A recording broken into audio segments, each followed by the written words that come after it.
Good morning. I think my talk builds up nicely on the previous discussion. I'm Jörg, I'm from Bitcoin, and this may sound alien to many when I say I'm from Bitcoin, and this is because Bitcoin is a different form of organization, probably than many people know. It's an adhocracy, and that is a concept which was coined in the 1970s and popularized in a book called Future Shock by Alvin Toffler, and it's a hybridism, the word, between ad hoc and the ancient Greek word kratein, which means to govern. And Henry Mintzberg, who is a professor at the McGill University for management studies in Montreal, he says that bureaucracy is a thing of the past, and adhocracy might be one of the future. When done well, adhocracy can be very good at problem solving and innovations and thrives in a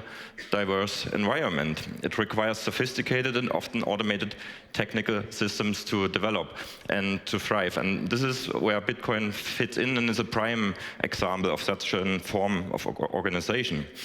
So how well is Bitcoin doing when done well? That's a question almost everybody here is asking me in conversations. And what should I say? We have no CEOs, no president, no marketing department, and no press officer I can point you to.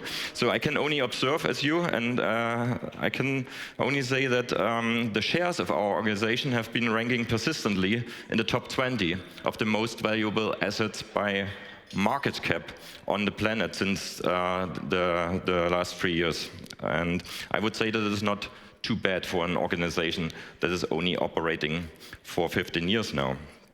And yeah, I met quite a few happy shareholders here at DLD. Anyway, we're aiming for the top position in that ranking within the next 6 years. And this was a position which was held by gold for the last 5,000 years. And if you wonder how an adhocracy can work, it's not just support by technical system, by automated technical system, but such a loose organization needs a uniting mission. And I think that achievement of the top position is something which divides or unites almost everybody of the, I would say, more than 100,000 active members in our organization now. So anyway, I love to work for Bitcoin. We have an amazing work-life balance policy, and I can focus on what I really love and what interests me most. And today, I want to share with you that AI is a big topic within Bitcoin space, our organization as well, and I would like to share some insights. So as we find ourselves on the era of a new, or on the brink of a new era of technology, like it was discussed in almost all of the panels throughout the last days, there's one big marvel which looms on our horizon, and I'm talking about artificial general intelligence. It's a concept that goes far beyond the AIs we know today, those that can outperform human masters in games like Go or enable your car to drive itself, or yeah, things like write your company's newsletter. So I encourage you to look deeper. AGI, I think, represents a thing that we don't have just tools, but an actual entity that can engage, understand, and learn about the world akin to a human mind. And I think this journey to AGI, we are not there yet, not by any means, but it raises a fundamental question. What is the final problem such an intelligence will solve? We pride ourselves as being masters in problem solving. But what happens when the problems we face today are no longer challenges, thanks to AGI? Yeah? It's not just about creating a machine that can accomplish what we cannot, or not at scale right now. I think it's redefining the very concept of intelligence. So what is intelligence? Commonly, it's seen as an ability to adopt knowledge and acquire new skills. For example, solving the Rubik's Cube with 43 quadrillion different possible constellations in, let's say, under 60 seconds. That would be perceived as intelligent by many. So when I speak of AGI, I'm not just speaking about solving individual problems. I'm envisioning an entity that can really tackle the increasing complexity of problems over time, specifically the universal slide from order to disorder as it's dictated by the second law of thermodynamics. So let's pivot and consider intelligence from a first principles perspective based on the immutable laws of thermodynamics. The first law, energy can neither be created nor destroyed, only transformed, and the second law, that the universe inexorably moves from order to disorder. So these are not just some physical laws, they are actually the playing field of any intelligence. And it's in the universe's grand timeline, from the singular order before the Big Bang to the ultimate chaos of the heat death, it's in this intermediate state where any intelligence must exist and operate. And if you consider life itself as such a form of intelligence, it's a force that continually defies the second law by creating pockets of order, pockets of low entropy. And life harnesses low entropy energy to create complex structures, to grow, to think. And by that measure, I propose, could we not define intelligence as the ability to maintain and extend these pockets of order? It's not merely about solving problems, individual problems. It's the ability to create sustainable systems that resist the universal trend towards higher entropy. And we humans, we are the natural intelligences, we are the product of evolution, attuned to the second law of thermodynamics for more than 3 billion years. And we know how difficult it is to find low entropy energy in our environment and how to keep it. And this is essentially what our training, our natural intelligence training is about, what we call growing up or becoming adults. It's becoming masters in finding and keeping low entropy in a universe that utterly strives to chaos. So our operating system has this built in. And today's AIs can articulate these laws in precision, with precision in text and audio, even photorealistic video, yet they solely exist in the digital realm. They exist in cyberspace, devoid of the physical constraints and sensations that characterize human experience. And I say that it's this separation from the physical world which means that AI still lack a true grasp of the thermodynamic forces at play in reality. So AIs cannot feel heat, AIs cannot feel entropy. It's in the essence, it's thermodynamics, which differentiates tangible reality from virtual constructs. Where do we fit in this concept of intelligence? We as leaders in our respective fields, be it businesses, companies, organizations, we are steward of systems. Systems that are complex orders, complex pockets of orders, pockets of low entropy. And our intelligence is tested daily through strategic foresight to manage and maintain these systems and to harness low entropy energy in various forms. And as we develop an AGI, we must not aim just for a tool which can solve problems, but for an actual partner that understands the value of the fundamental currency of the universe, which is energy. And so the true test, in the end, I would say the true test of intelligence for AGI and us will be if we can create sustainable models of order, or if we fail in that. So this brings us to a concept which is roughly as old as the concept of an adhocracy I mentioned in the beginning of my talk, which is very well known in the Bitcoin economy or Bitcoin community. And this is the Kardashev scale. I don't know if you heard about it. It was outlined by Soviet astrophysicist Nikolai Kardashev in 1964. And it categorizes intelligences, civilizations, by their ability to harness energy. And this scale prompts us to look outwards for the stars, for signs of an intelligence greater than ours. And as we do that, look for signs if there's a greater intelligence out there, we also look inwards to see how we can ascend on that scale. So humanity is currently considered to be at point 0 towards level 1 on the Kardashev scale, how we can better manage at our disposal here on our planet.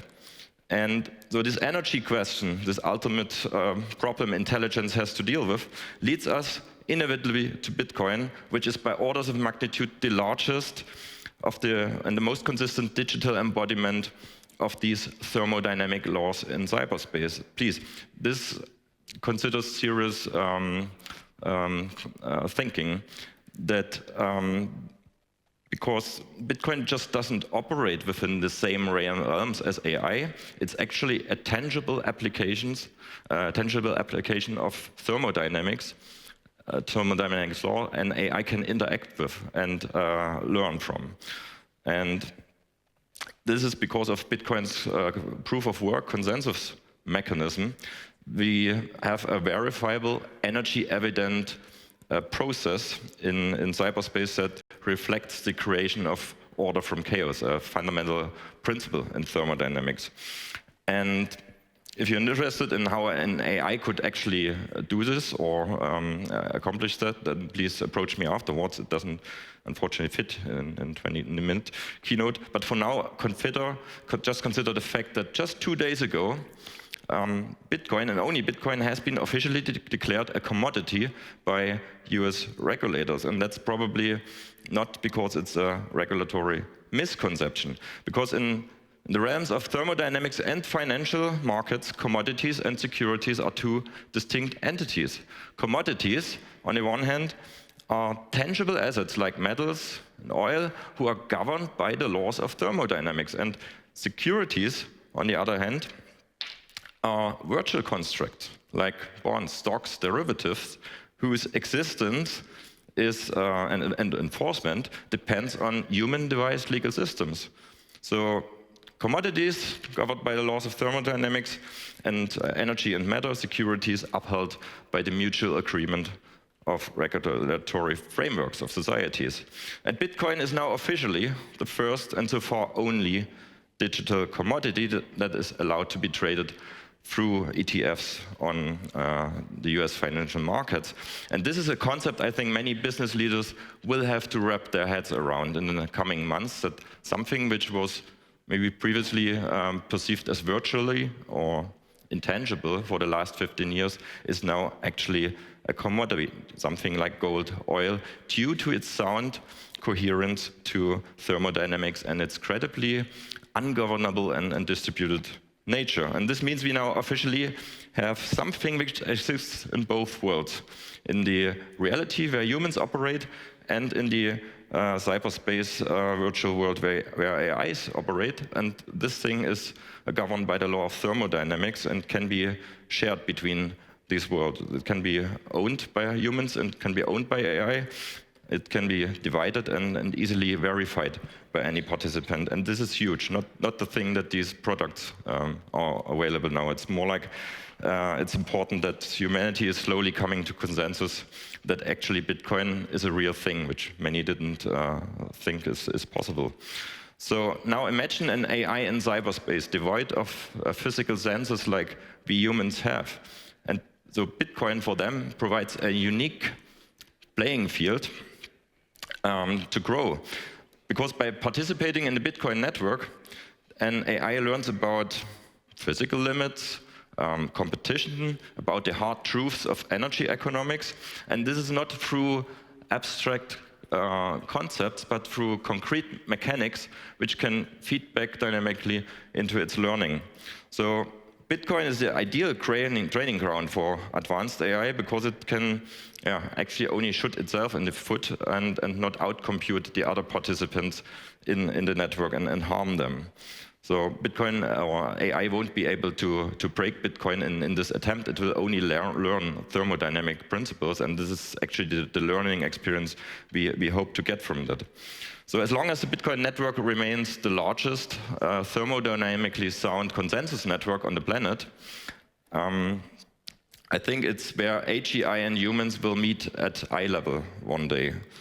And if you consider for a moment that the implications of that would be if an AI would really understand the value of energy of low entropy, and we heard that in the previous talks how much energy management is the key technology in the future, and we have an AI that can navigate the market dynamics of Bitcoin to further its goals, then we would have an actual intelligence and an artificial intelligence that can adapt and specialize and trade diverse computational services with humans and other AIs. And it would learn the ebb and flow of demand and supply, strategic management of resources, and perhaps the principles of investment and growth. And I want to underline that if we try to build that future not on a thermodynamically sound value exchange system like Bitcoin, then AI will not add value to humans. It will outcompute us in finding the loopholes in such a system,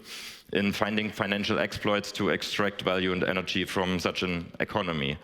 And then, humans probably will end up as slaves to such an advanced AI. At this point, I would like to briefly tap on a recurring concern I heard from participants throughout this conference, and it's the fact that generative AI has reached a level of sophistication now that we humans have problems to tell what's real and what's not. May it be photos, voices, testimonials, certificates. We're almost at the point where we have to start challenging anything we see on the internet, which is basically, through the existing AI, we created a machine that can almost create an infinite amount of fiction now, only limited by the amount of energy we devote to its computation, which is maybe great for entertainment, but I would say it's problematic for navigating reality, for organizing society. And wasn't the internet supposed to be a tool to help us navigate reality better? Or should it degrade to an entertainment place? And it's not only us humans who will run into these problems. Imagine the first generation large language models, AI models, it was still trained on content that was mainly created by humans and lavishly selected by human experts. But the problem is that these models need to be updated regularly, because we wouldn't want to interact with something which has forever the frozen snapshot of the worldview of December 2021. So these models need to be updated. But what happens when more and more of the content we use to train these updated models is fiction, or we are not able to tell what is fiction and not? If it will get harder and harder even for human experts to tell the difference and classify the fiction correctly. And who watches the experts who train the models? That's also an important question for many of you and us. And it's actually the old "who watches the watchman" problem again. So further, how should these AI models we have now, and that lack a pure and good understanding of thermodynamics, that are allowed to search the internet now dynamically for their responses, how should they be able to detect what of their inputs are real and fiction if such a massive amount of fiction can be easily created and shared over the internet? That's a huge problem. And what I tell you is that we can use the one thing that exists in cyberspace that has a verifiable link to thermodynamic reality and is trusted by more than 100 million people already, to create something I call trust anchors that allow us to flag and navigate certain sections of the internet. And you can ask a question: what happens when a potentially unlimited amount of digital content meets only a limited supply of trust anchors? And yeah, we can only create a limited amount of mappings between them, and that is good. That is what we can look at. So precisely, I mean to use the so-called unspent transaction outputs of Bitcoin, called UTXOs, to create these trust anchors. These trust anchors can be openly published in a second layer network using zero-knowledge proofs. It's a relatively new advancement in computer cryptography. And they could be openly verified by anybody, including AI. So the key point is that humans and AI could judge content they find on the internet based on the amount of Bitcoin that is backing it, that is signaling behind it.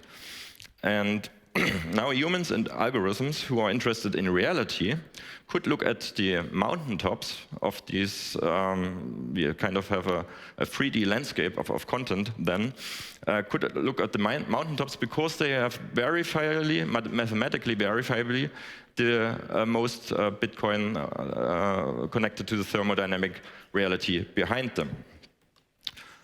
And of course, this wouldn't guarantee absolute truth or the absence of fiction. We never had that in our history. Remember that we believed for 1,600 years or more that we are living on a disk and not on a sphere. But I am confident that if we allow a certain amount of Bitcoin to freely and dynamically attach to content, that we would it would result in a pretty realistic and accurate worldview in cyberspace based on the fundamentals of Austrian economics. The story doesn't end here. That's what I want to close with. Bitcoin, with its relentless force, driving towards greater energy efficiency, mirrors the evolutionary process we have been, or the pressure we've been facing for millennia. It drives us and potentially our AI counterparts to continually seek out new energy sources to optimize our existing processes. Bitcoin mining migrating to previously untapped energy sources like the flared gas of oil fields, for example, is like Bitcoin saying to everybody, hey, look, here's still wasted energy. Don't burn that into the air. I show you how to turn that into electricity and turn it into something useful, into something of low entropy, at least for now. And I'm happy to move on if you find use for it. So Bitcoin is the buyer of last resort of waste of unused energy. And that the same goes for intermittent surges of renewables or the inefficiencies and losses of energy transmission through our traditional energy grids. Bitcoin mining is in a sense a symbiotic push towards greater energy efficiency and energy abundance at the same time, which propels us on the Kardashev scale into the future. And I encourage you to read the KPMG report from summer last year, where the accounting giant states that Bitcoin is still a widely misunderstood technology and an important role in the ESG framework. So as we stand today, Bitcoin, I say, is not just a financial instrument, it's a catalyst for growth, for development, a barometer for efficiency, and a potential crucible for AGI development. It encourages us to look further beyond the confines of our planet and maybe harness energy in such an abundance that we can spread life and our low entropy knowledge to the stars and across the cosmos.